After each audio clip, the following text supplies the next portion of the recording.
It is Wednesday again. This is the Wednesday weekly learning session from local bartending school.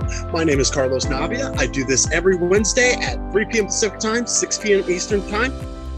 I have been a bartender for several decades now in many states and including 2 different countries. Excuse me.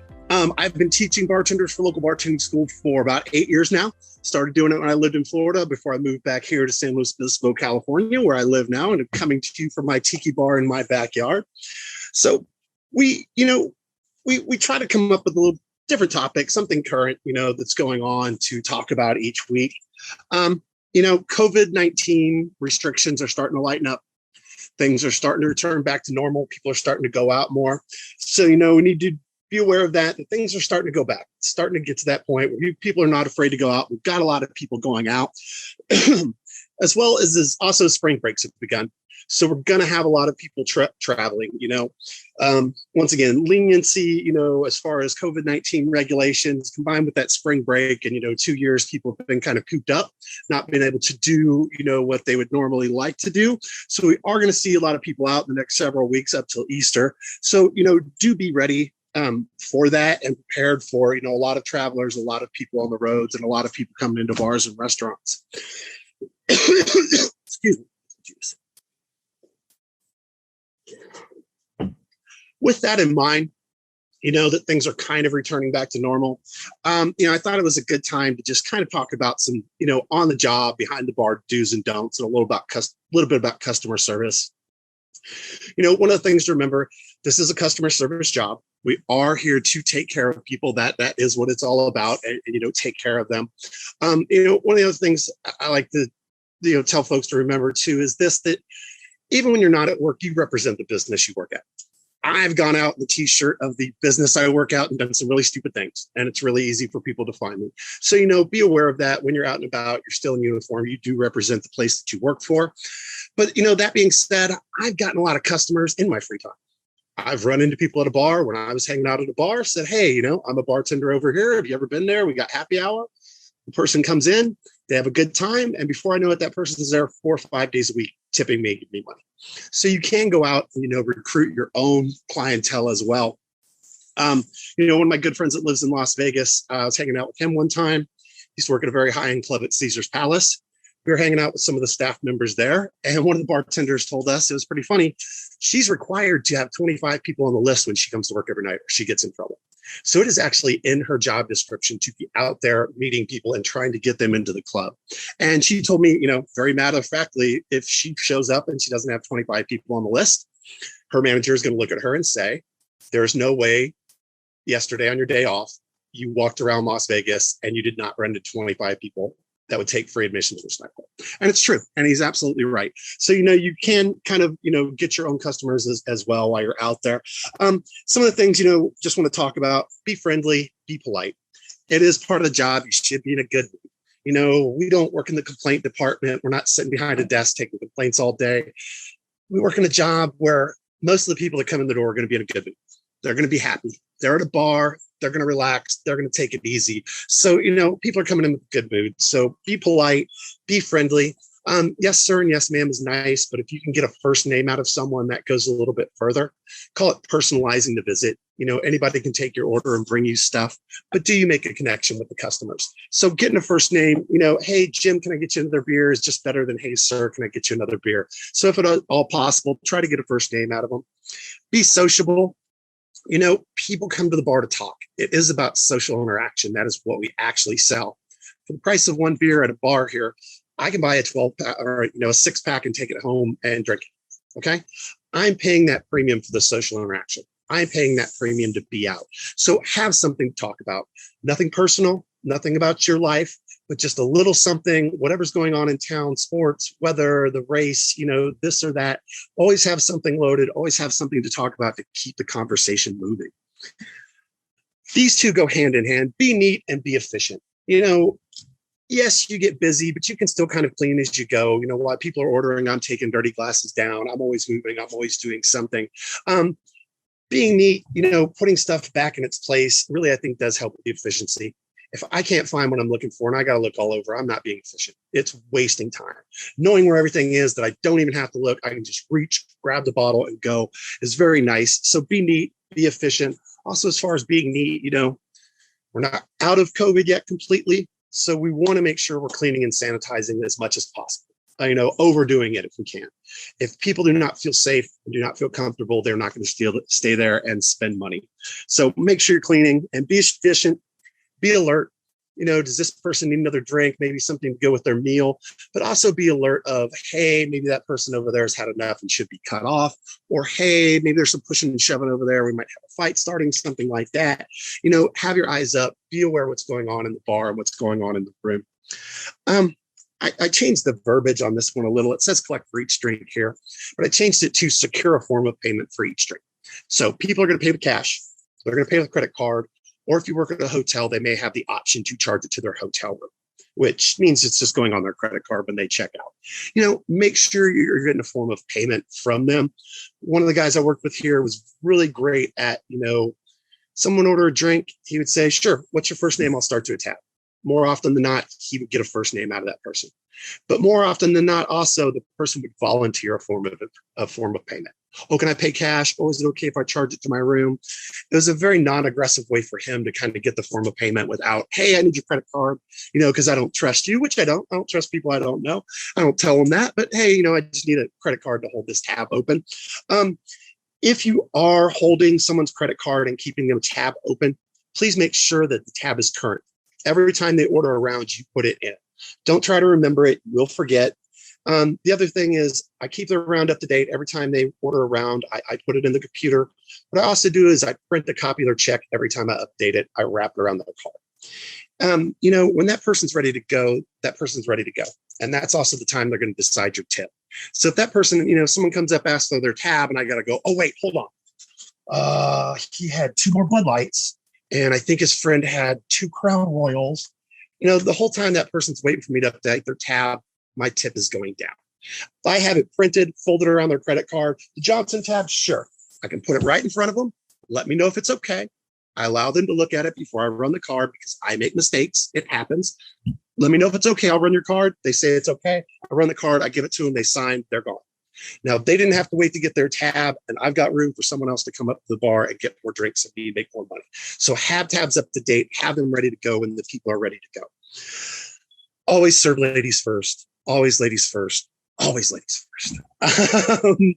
In life, just not in the bar, just in life in general. I talked about IDs, some last week, and it is a very important thing. Just remember the biggest thing on IDs is you are protecting yourself. You are keeping yourself from getting into trouble. So spring break, we've got a lot of young kids out there. We've got a lot of college kids going on spring break, as well as families. And some parents will buy drinks for their 18, 19, 20-year-old, child. So make sure we're being diligent. We're IDing. We're knowing where the drinks go so that we don't get ourselves into any trouble.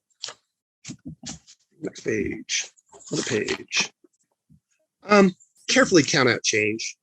And I'm in a habit of doing this. Anytime I get a $100 bill or a $50 bill, I'm definitely going to count it back to this. If your drink's for $14.50, here's 20, 40, 60, 80, 1, 2, 3, 4, 5, 50 is your change. Thank you. Always break it up. Give them some small bills to tip with. I don't assume anybody's ever going to leave me any certain amount of money. If I give them a bunch of ones and they push them all back towards me, that's fine. I throw them in the tip jar. I cash them into the restaurant at the end of the night. I take the big bills anyway. It doesn't matter to me. I don't assume.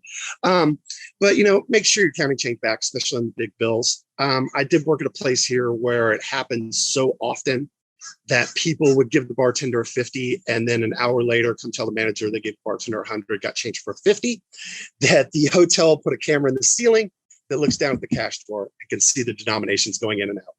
So now when it happens, they can just show them the video. Here's you handing my bartender a bill. Here's the bill going into the register. You did indeed give them a 50 and not 100. And the other thing I'll say on this, one of the guys I worked up there with, Jeff, who's great, even after 15 years of bartending, Jeff still did this every single time with every bill. There's a little ledge above the cash drawer. You set the bill on the ledge. You count out count the change out first. Make sure you're counting the change for the right bill. Then put the bill into the drawer.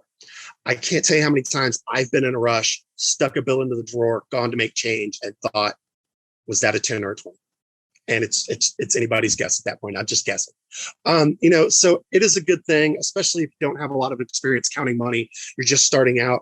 Put the bill up there. Make sure you're counting the change for the correct bill. Then put the bill in after you've already counted the change out. Give it to the customers.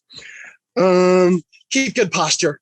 Don't do like I do here. I'm always leaning on my bar, leaning against this back wall, hanging out. There's nothing worse than this bartender. Slouching. I mean, that person doesn't want to work. Stand up, be there. You can also kind of be doing something. I don't know where my towel. Let me grab a towel. It's also nice to kind of be doing something.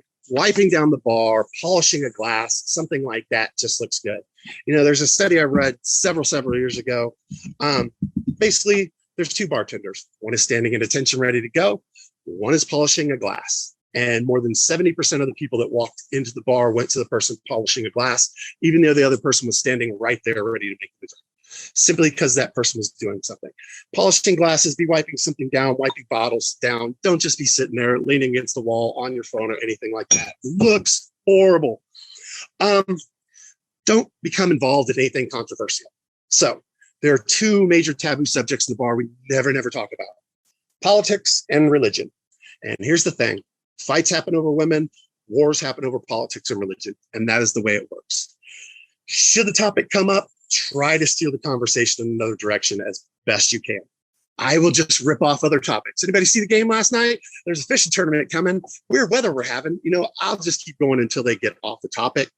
But always remember that no matter what, you have no opinion. Okay? We never share a personal opinion, no matter what it is. If you do, you're going to alienate half the people in the bar.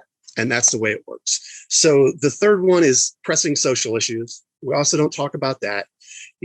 And it's even more than just people getting in arguments or people getting into fights. The bar is the escape for a lot of us. It is where we go to forget about the world. And we don't want to hear about, what Catholic priests are doing. We don't want to hear about the election. We don't want to hear about COVID. We don't want to hear that stuff in the bar. We're going there to get away, to escape, to relax. So we don't talk about that kind of things.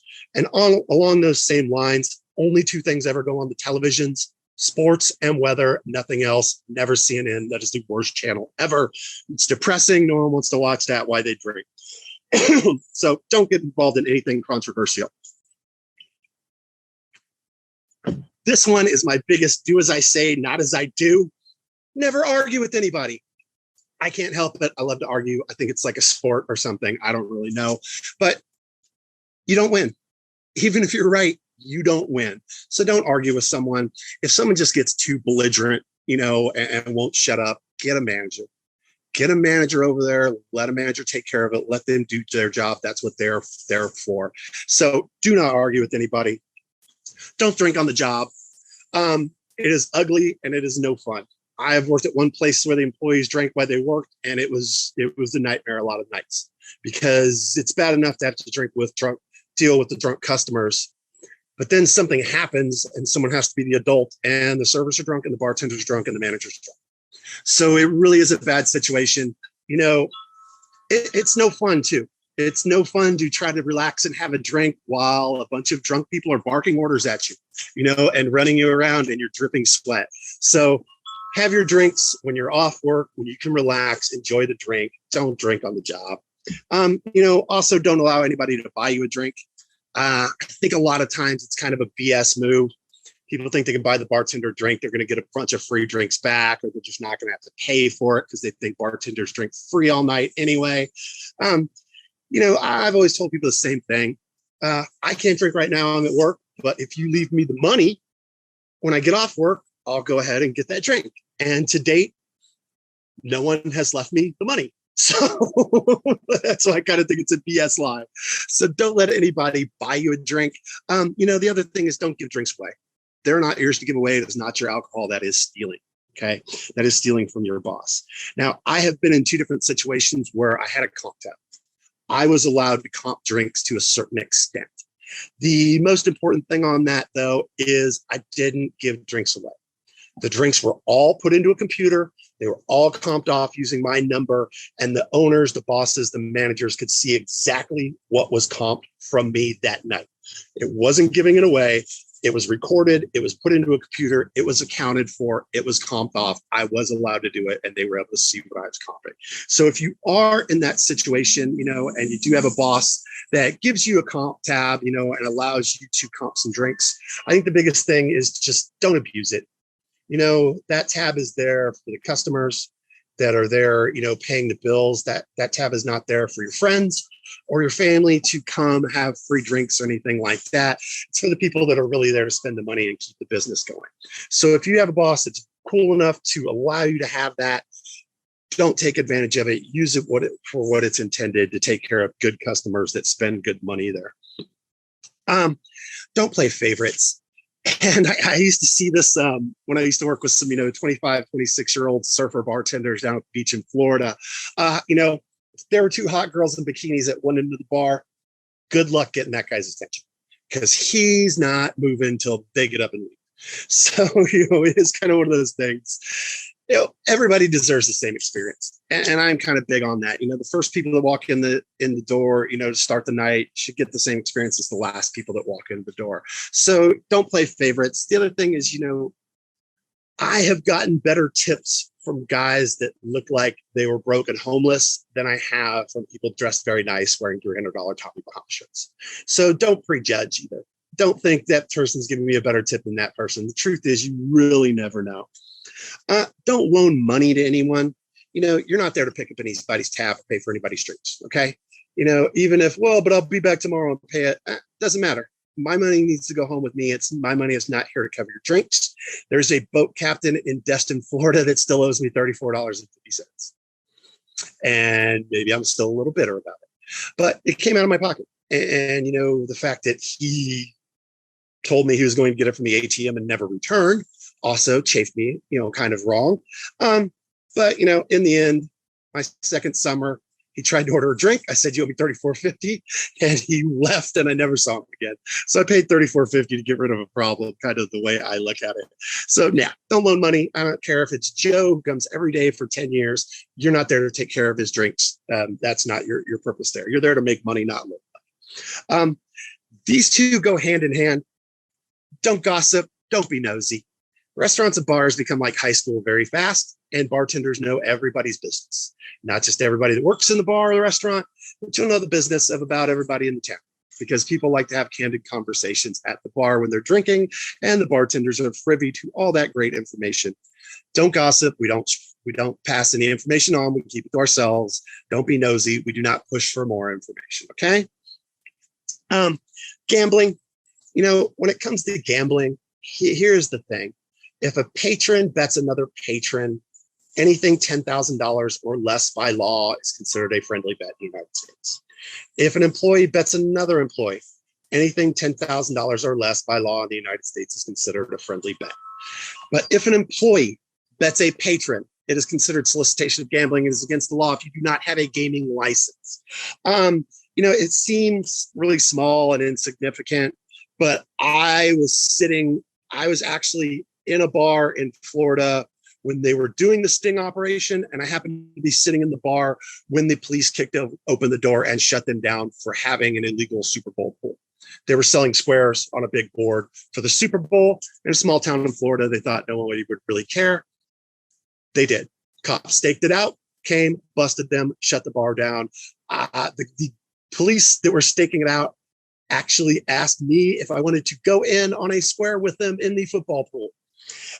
So I have seen it firsthand. It can happen. Don't bet with it. Don't make bets with patrons. It is against the law. It is considered solicitation of gambling. Don't allow customers to get rowdy. And it kind of happens where I live. I live next to a big college. Some of these guys go out, they get pushy and shovey. Hey, we always put Timmy in a headlock. Hey, that's fine until Timmy has a couple drinks and decides today is the day he doesn't want to be put in headlocks in. And then it turns into a problem. Or you bump another table and you knock someone else's drinks over, and then it becomes a problem. In the bar is not the place for roughhousing. It's not the place for pushing and shoving. Take it outside if you're going to do that. Inside in the bar is not the place for it. All right. Don't serve anyone who's had too much to drink. And this is the other big thing that can get you into trouble besides, serving someone underage. Someone is obviously visibly intoxicated. We cannot serve them anymore. It is against the law. It is a criminal offense. Okay. How do we know if they're obviously visibly intoxicated? Slurred speech. Your tongue starts to swell up when you drink. You can't talk clearly. You slur your speech. They will complain that they do not taste alcohol in their drinks. It's because, once again, your tongue is swollen, it's kind of pickled, and at a certain point, all you really do is taste alcohol. So they'll start complaining that their drinks taste weak. That's a big one. Volume control. Drunk people get loud and they start talking over other patrons. That's a big sign that maybe someone's probably reached their limit when they don't know how to control the volume control of their voice. Loss of balance. They get stumbly, they get wobbly. That person's got to go. Anyone who's losing their balance is a liability. They're going to hurt themselves or they're going to hurt someone else in the bar, and you need to get them out. You need to get rid of them. Get them in a cab, get them in an Uber, send them with a friend, but they can't be in the bar. They must go. And then my all-time favorite sign, and I talked about this a couple of weeks ago, the different kinds of unwanteds, but that person that's making friends with people that doesn't want to make friends with them. And every once in a while, you'll get someone that'll kind of call you, hey, can you, get this person? That guy's not with you? No, that guy is not with us. And you got to get that person away from him. Definitely a sign that person's had enough. That person should probably be cut off. It's probably their night's probably over at the bar. Don't give customers a hard time unless you work at a place called Dick's Last Resort. And if you work at a Dick's Last Resort, it is in your job description to be giving the patrons a hard time and being rude and mean to them. Otherwise, don't be rude to people. Don't give people a hard time. If you smoke cigarettes, you cannot smoke cigarettes behind the bar. It is a health code violation. You must go outside to a designated smoking area, wash your hands before coming back to the bar, and get a breath mint so you don't smell like smoke. Not chewing gum. We don't chew gum behind the bar because it looks like we're eating if we chew gum behind the bar. No eating behind the bar. That is also a health code violation. So we also don't chew gum. So it does not appear that we're eating behind the bar. If you work in a place where they allow smoking, and laws are different from state to state. I live in a town in California where you're not allowed to smoke outside in the downtown area. Not just within 50 feet of a door, anywhere. So it's kind of a different situation. But if you are in a venue where you can smoke, have a lighter on you. Keep it on you. Don't give it to anyone. It will disappear. I don't know if you know this, but there's a game. Whoever dies with the most lighters wins. So always keep it on you. Man or woman, as soon as they pull out a cigarette, light it. It is a very nice old school touch. If, say me and my buddy are here and we're talking to two girls and we feel like it's going pretty well, and I go to pull out a cigarette and you just light it for me, and I can just keep telling my story and talking to these girls. I don't have to search for a lighter. I don't have to ask you for matches or anything like that. So if you are in a venue where people can smoke, have a lighter, light their cigarettes for them. Newest way to cough, if you have to cough, even if you're wearing a mask, full shoulder over your face, cough into your shoulder, bring it down. That is how we cough. Now, know what's going on in your town, in your area. A lot of people, especially when they're visiting a place, will ask bartenders for information. What's a good restaurant? What's there to do in this town? What's happening? Know the current events. Know if there's a festival, if there's a race, if there's a fishing tournament, if there's a sports game. Know what's going on so that you have that information to share with guests when they ask you questions about things. Where was I? Don't solve anybody's problem. Okay? We are here to listen, and that is it. We can empathize, we can sympathize, but we never give people a course of action. Even if it seems like there is a very obvious course of action for them to take to solve all their problems, do not give it to them. Just listen. We're not their therapist. Let their therapist suggest courses of action, maybe try to, lock down that proper pill combo, but we're not there for that. So don't give anybody advice. Don't try to solve their problems. Just listen, be an ear, listen, take it in, sympathize, empathize, but never give a course of action. And last one, don't make customers wait if at all possible. I've seen it so many places, and it just bugs the heck out of me that two servers or two employees will be talking. A couple people will come in the front door and they will continue to talk, even though people are waiting. And it just tells those people that, our conversation is more important than you spending money here. and enjoying your time here. So don't keep people waiting, if at all possible. Try to get to them quick and keep them waiting as little as possible. So there's some do's and don'ts. Always, some good stuff to go on and shouldn't say live by, but good kind of just general guidelines when you're on the job, when you're at a bar. So spring is here. Spring is in the air. I started kind of talking a little about spring cocktails last week, and got some different ideas here for some new ones as well that we can try here going into spring. Lighter airy cocktails as we go into summer are going to get popular. So if I've got my stuff here and I'm missing one thing.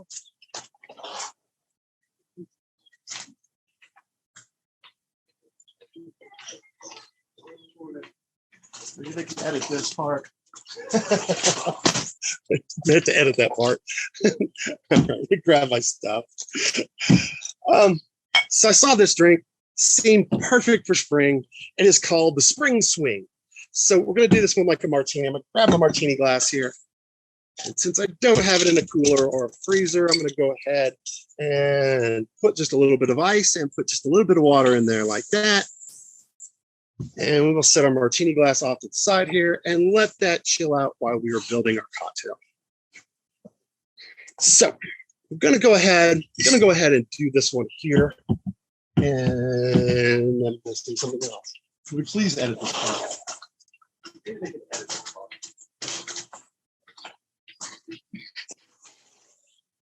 God, I'll make it.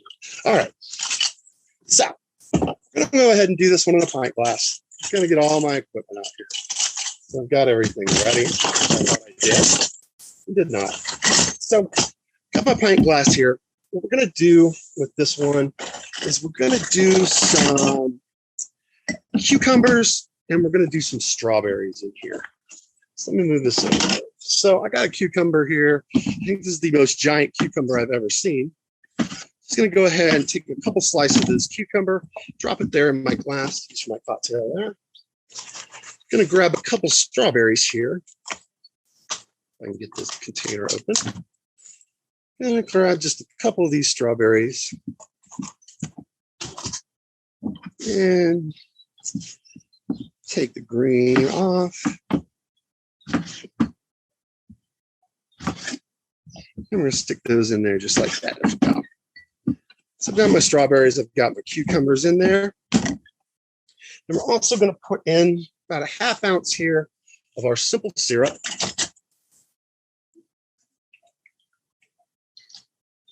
Just like that.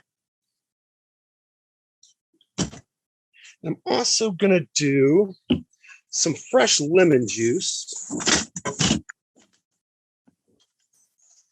Lemons.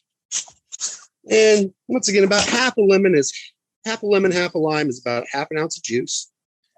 So I'm not going to juice in my juicer since I'm already muddling stuff today. I'm just going to go ahead and cut this up into some pieces, and then we'll just muddle it in there with the rest of the stuff.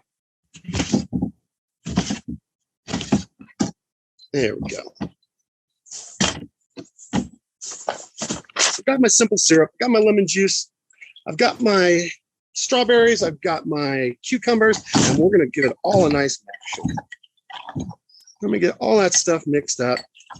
Got my fresh juice, my fresh berries, essence of that cucumber, and that strawberry in there. And I'm going to mash it up really good because I am going to double strain this out. So I know that all this large material and all this mashed up stuff is not going to end up in my final cocktail. There. So I'm going to go ahead and come back with some ice here. And then as a base ingredient here, we would do gin. You know, a nice floral gin, something like, I like Bombay Sapphire a lot. You know, Indago strawberry gin, you know, made by Snoop Dogg, I think would go great in this one as well, would be an excellent one. We're also going to do just about a half ounce of our elderflower liqueur. This looks about like this, which would be, you know, like your St. Germain's. And then we're also going to do a little bit of, it calls for maraschino liqueur. But if you don't have maraschino liqueur around, which I actually don't, just going to give it a little bit of maraschino cherry juice. So we get that little bit of maraschino taste in there as well, to substitute for a maraschino liqueur. So I've got all my ingredients in here. I've got some ice in here. Go ahead, pop on the mixing tin. Give that a nice shake. Get that all nice mixed in there, muddled up. Looking good. All right. And once again, I'm going to throw my water out here.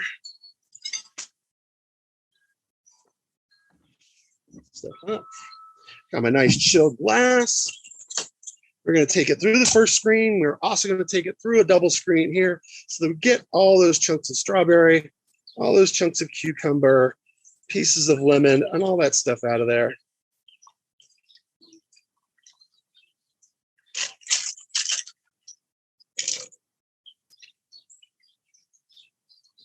And once again, I'm not a fan of taking this and pushing it in there. I'm just going to give this a little tap and knock some of that stuff through. Just like that. And that's all it really takes to get it all out of there. All right. So we've got our drink here now. That looks delicious. Let's go ahead and give it a nice garnish here. We'll get a nice little slice of cucumber to go on the side here, just like this. Put that slit. I have a nice cucumber, and then I've got a nice strawberry here too. We'll give it a little slit like this. And we'll set our strawberry on the other side, just like that. And we have our spring swing made with fresh strawberries, lemon juice, muddled cucumbers, a little elderflower liqueur, and some gin. Boom. Looks awesome. Great drink for spring right there. So we'll set this guy off to the side. He looks delicious. And we'll try one more. How are we on time? We're good on time. And we'll try one more over here. So I saw this one. I really liked it. I can't believe that I was not familiar with this drink before. So let's go ahead and do this one as well. Let's get let's rinse some of this stuff out. Get some fresh stuff here. There we go. All right. So once again, I'm going to start with my pint glass here, and we're going to muddle some stuff down in there as well. So I need some fresh lime juice. So I've got my limes here. And once again, half a lemon, half a lime, about half an ounce. So I'm going to go ahead and cut up half this lime. Cut it into some pieces. I'm going to throw that down in the glass too. What we also need for this one is some grapefruit. So before I start cutting this grapefruit up, I'm going to get myself a nice twist off it that we're going to use here at the end as a garnish. And I'm going to take this grapefruit, cut this guy in half, and I'm just going to use about a quarter of this grapefruit, take the label off. In there, so we got some fresh grapefruit juice as well. Also, going to do our half ounce of simple syrup, get a little sugar in there and sweeten it up a little bit. Just a touch more. There we are. So we got grapefruit, lime juice, simple syrup. Perfect. All right. So once again, we will get a nice mash on here to get our fresh juice out. Ooh, excited. Grapefruit there. Now make sure my limes are getting smashed down there as well. And, I squeeze a lot of stuff, with the squeezer like this a lot of times, but I'm not going to get a grapefruit into a squeezer like that. So if you do want to use fresh juice in the cocktail, this is the way they would do things at San Luis Obispo Country Club, which is where I live here, that I worked at for several years as well. So getting that. So I got my fresh lime juice. I got my simple syrup. I got my fresh grapefruit juice in there, and it's ready to go. Going to go ahead with my ice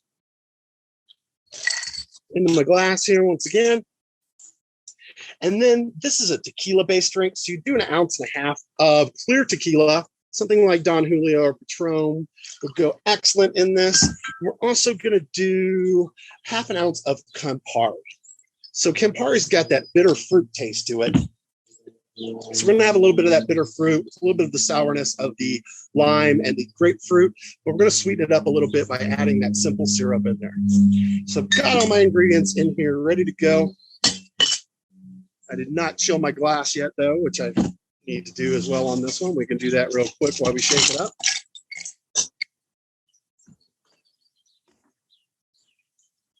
And we'll get that going. So I've got that glass going. All right. Remember, pop it in there, it's locked. We always come back towards ourselves, get a good shake, keeping our head up, smiling, checking on people, looking at people if they need a drink. There we go. And once again, since I've got some mashed up stuff in here, I'm going to go ahead and give it the old double strainer on this one as well.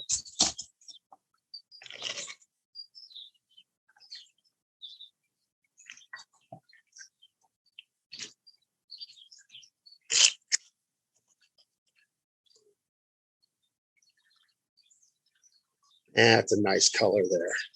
And I'm using a Texas red grapefruit here, ruby red grapefruit. You can find it at most stores. Over that Campari gives it this nice pink color. And then I have my nice grapefruit twist here to finish it off with, all the way around.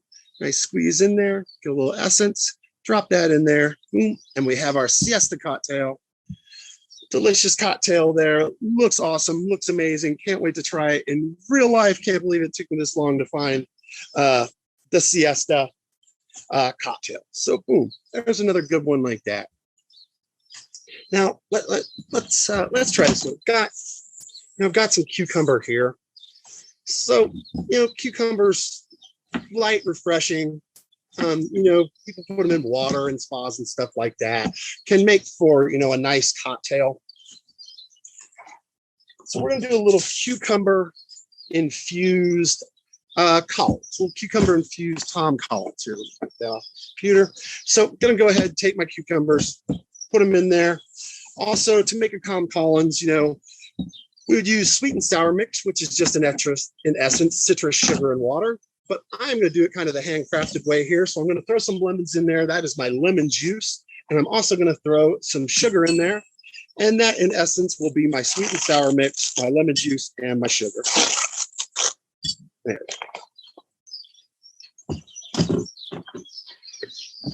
So I've got my lemon juice. I've got my sugar. I've got my cucumbers. We're going to get those all nice and mashed up in there together. And once again, I'm going to grind this stuff up pretty good because I'm going to double strain it again. Okay, so I'm going to put some more ice in here. And then we would come back with 2 ounces of our gin.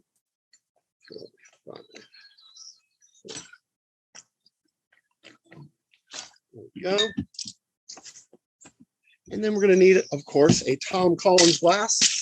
Give it a nice shake. Put it in there. And we'll get some fresh ice here in our Tom Collins glass and our Collins glass.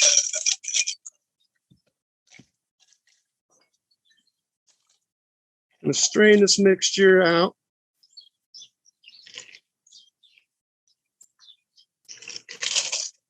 Into our Collins glass. And then we can just top it off with some club soda. Going to give it a straw. We will give it a nice little cucumber wheel on there, make it look fancy. And we have our cucumber Collins. Ooh, perfect for summertime, perfect for spring, right there, ready to go.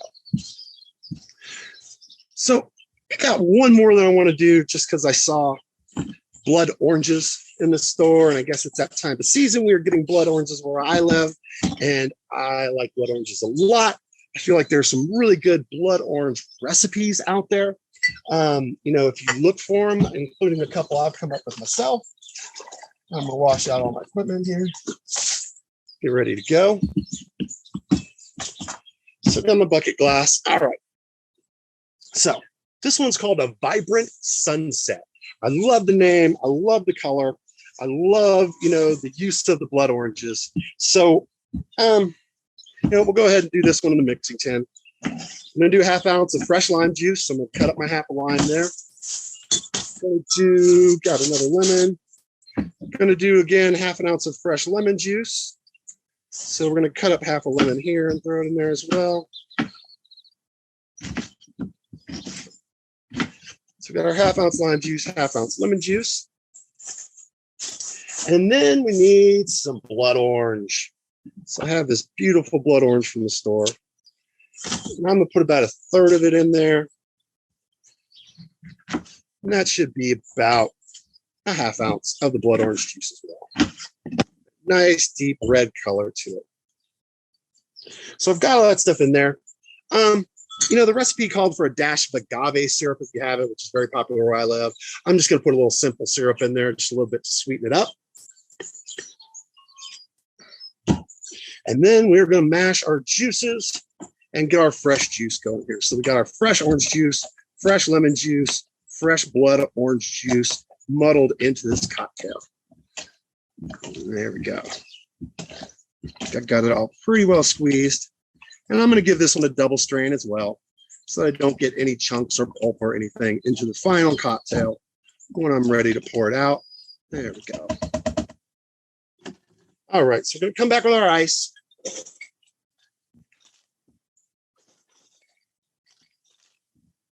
And then we would do, once again, 2 ounces of gin. And, this is just colored water I'm using out here.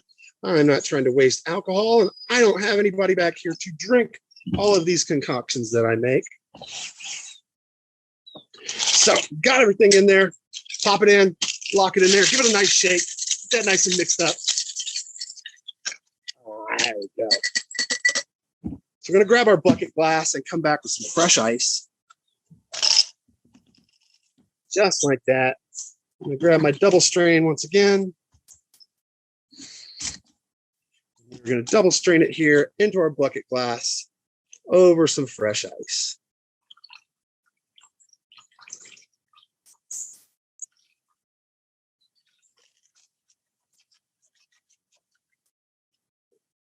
All that out there.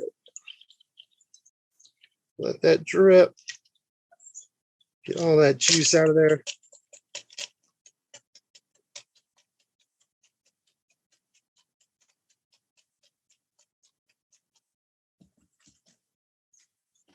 So we've got our cocktail, and then to garnish it, I'm going to take a slice of this blood orange,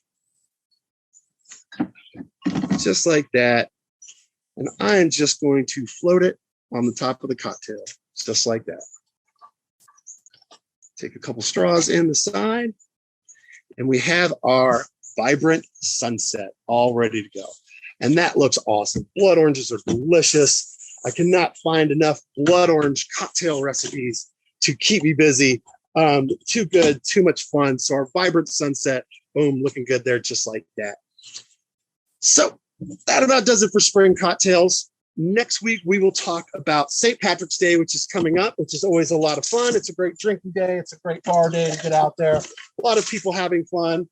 It's also what we call a rookie night. You have a lot of people that don't necessarily go out and drink. They will be going out drinking on St. Patty's Day, so you do kind of have to be careful and be aware. But the other thing, well, I shouldn't say the other thing. The week after that, I am not going to be here. I am going to be in Belize. So I've got my phone. So I'm not going to be here. I'm going to be in Belize. So I will not do a show that Wednesday, but that Wednesday will be the Wednesday before the Oscar Awards are coming up. So I wanted to do just a little something for the Oscars since I will not be here the Wednesday before. They're coming up on the 27th. The Oscars, I just talked about, don't talk about pressing social issues. And, the only two things that go on a television in the bar are sports and weather. Academy Awards are the one, kind of exception to that. I've let people on a Sunday put on, the Oscars or the Emmys or the Grammys or something like that. It's pretty timid. I don't think you're going to upset anyone if you don't care for the best picture winner or anything like that. It's not the same as politics or, religion on that one. So people want to watch the Oscar Awards in the bar, hang out. That's one of the few exceptions of something that you could put on the TV for people that's not sports or weather. But in honor of the Oscars, there's a drink called Mary Pickford, named after an actress named Mary Pickford. She was a silent movie actress in the 20s. kind of fell out of favor when people started talking like a lot of silent movie stars did when the talkies came around, and they were silent. They didn't transfer over from the silent movies to the talkies very well. But Mary Pickford, was a starlet of the 20s. She helped found United Artists, and she is one of the 36 original founders of the Academy of Motion Pictures Arts and Sciences. So she is one of the people that put us all together, to put the Academy together, that does pick the Oscars. Where I grew up in Cathedral City, California, there is a movie theater named after her, the Mary Pickford Theater. It is an awesome 3-story lobby, giant, very nice, beautiful theater. And it has some very cool old memorabilia from Mary Pickford, including stuff that she wore in movies and stuff from her personal life, which I thought was very awesome. So in honor of the Oscars and Mary Pickford, we will make the Mary Pickford cocktail. Now, she was married to, oh God, I can't think, not Clark Gable. What's his name? Douglas Fairbanks. This cocktail is rumored to have been invented when they were in Havana, Cuba, shooting a movie. I have read some reports that say they were never actually shot a movie in Havana, so that story might be a lot of BS. But either way, the drink was invented for her and named after her. So we'll go ahead and do our Mary Pickford here. So I'm going to grab a glass. We'll do this one in a glass. We'll stir this one. Going to get my ice in here. And, since they were down in Cuba in the Caribbean, of course, it's a rum-based drink. So we do 1.5 ounces here of white rum. Come on, pour spout. There we go. So that'll represent our white rum. And then we're going to do 1.5 ounces of pineapple juice. And always shake up the pineapple juice. It does settle to the bottom. And we're going to do an equal amount of that as well. All right. Then we need just a little bit of our grenadine. And if I have my bar spoon, we're just going to do about a bar spoon here of grenadine in there. And drop that down in there. And once again, this recipe also calls for maraschino liqueur, a couple drops of it. I'm just going to put a couple drops of this maraschino cherry juice in there, like that. So just a little touch in there for it. And then we can go ahead and stir it up. And I've probably told you this before, this is actually the end that's intended to go in there and stir. But if you stir with the spoon end, it's still going to stir a drink. It's still going to be fun. The difference between us stirring a drink and shaking a drink, we're still bringing the liquid down to 32 degrees when we stir it, but we're just not diluting it as much because we're not crushing up pieces of ice into the cocktail, into the drink. So we'll throw our water out here, grab our strainer, and we'll fix our strainer. And we'll pour out our Mary Pickford cocktail. Rum, a little pineapple, a little red to give it some color and some sweetness to it. We might as well finish that one off with cherry. And there we go. In honor of the Oscars and Mary Pickford, there is our Mary Pickford cocktail ready to go. So thank you very much for watching. Once again, next Wednesday will be the 16th. It will be the day before St. Patrick's Day. And we will be talking about St. Patrick's cocktails and Irish cocktails and all the fun things we can have for St. Patrick's Day. Thank you very much for watching. Have a great week. Be safe, and we will see you next Wednesday.